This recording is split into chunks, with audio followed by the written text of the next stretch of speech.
Helldivers 2 players should ignore defend missions and even sometimes the direct path of the major order supply line. And we should even liberate planets like Malevelon Creek. Now, before you call me another creek crawler in the comment section down below, hear out my reasoning. Because we are being played by the Game Master, and we need to do something different to win the Galactic War. Now lately, there's been a lot of major order drama dividing the player base across multiple planets that even the community manager is saying it. Players have been dividing across planets to a point that no progress is being made on any of them. This has to do with the way planets regenerate and erase our liberation percentage over time, and the way we choose to spread our forces. And players have been infighting, blaming Creekers for losing the draupnir defense, and then Creekers are hitting back with their own memes blaming the bug players. But ultimately, the draupnir defense was the biggest misdirect by Joel and the automatons the entire time, and we should have ignored it completely in the first place. Let me explain. Now, I'm going to be using this map from helldivers.io because it shows the supply lines, and I went ahead and labeled everything so that you guys can follow along. So the current major order was to liberate Tibit. We had about 3 days to do this. Now, after liberating Mantis, we had access to Creek and Draupnir. After liberating Draupnir, players moved on to Ubanea, and we almost fully liberated it, which was the last planet we needed to reach Tibit. But then, Joel stepped in and sent an automaton force to attack Draupnir, turning it into a defend planet. What this did was direct part of the player base from Ubanea and distracted them, sending them to defend Draupnir. And what ended up happening was we didn't finish liberating Ubanea before we also failed the defend order on Draupnir. And the consequence of this was that Ubanea was now cut off after Draupnir fell. So now we had to liberate Draupnir again, while Ubanea was losing liberation percentage over time and we had no access to it. And this is where the divide happened with the player base on which planets to liberate in which order. But the thing is, the real distraction the entire time was the defense mission on Draupnir.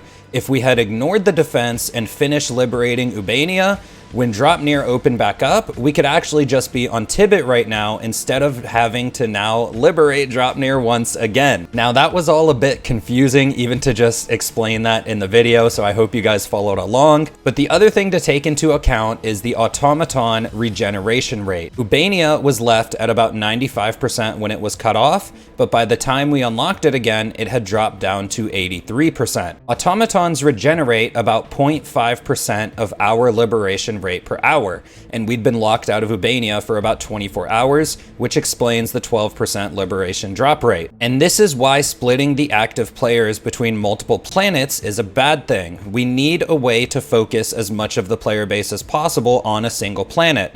And that's one reason the defend missions are so good at distracting players. Because it's not like there's a single news source or content creator or just someone that the entire player base is going to and who says, hey, everyone go to this planet, and it's not like everyone goes there. A lot of players just open up their game, see what's going on with the major order, they see a defend planet, and think that they should go defend it. And that's why this distraction works so well. And this ultimately brings us back to why we should actually just focus on Malevelon Creek. Because if you look at the supply lines, it seems like taking Malevelon Creek is out of the way. But hear me out. This planet specifically went viral in the Helldivers community. So much so that tons of videos, memes, comic strips, and even an Assault on Malevelon Creek soundtrack was created in awe of the struggle that many Helldivers faced on this planet. There is a cult of creek crawlers actively fighting here, and they are steeled veterans fighting where their brothers have fallen.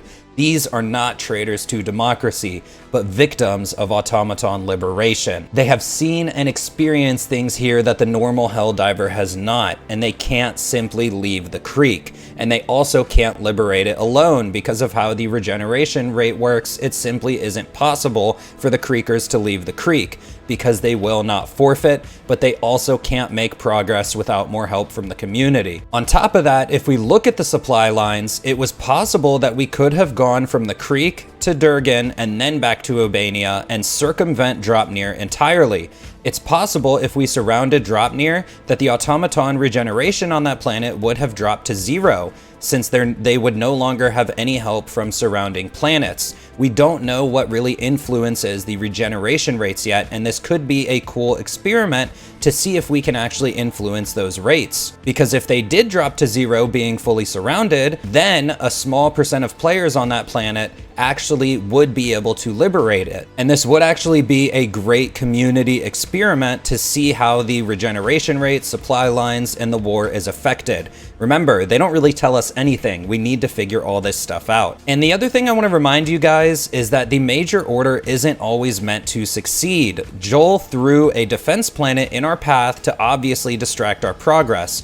But after that happened, most players wanted to take the most direct route back to Tibit. But remember, the devs mentioned that these major orders are heavily inspired by D&D campaigns. If we take the most direct path, then they might throw some stuff in our way. But if we go off the most direct path, who knows what could happen. And also making our supply line stronger and circumventing draupnir could actually throw in a different twist for us in the future. So ultimately, I think the main thing to avoid is the defense planets, as they seem to just serve as distractions. They're only there to impede our paths forward. Sacrifices must be made. If we liberate a planet past a defense planet, we can slowly liberate the planet again once the automaton assault is over, while still keeping our supply line strong.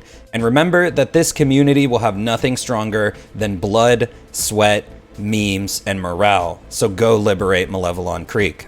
Everything that you thought had meaning, every hope, dream, or moment of happiness, none of it matters as you lie bleeding out on the battlefield.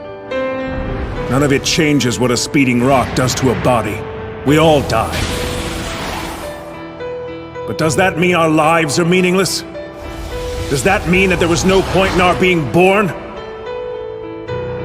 Would you say that of our slain comrades? What about their lives? Were they meaningless? They were not! Their memory serves as an example to us all! The courageous fallen, the anguished fallen, their lives have meaning because we, the living, refuse to forget them! And as we ride to certain death, we trust our successors to do the same for us! Because my soldiers do not buckle or yield when faced with the cruelty of this world! My soldiers push forward! My soldiers scream out! My soldiers rage!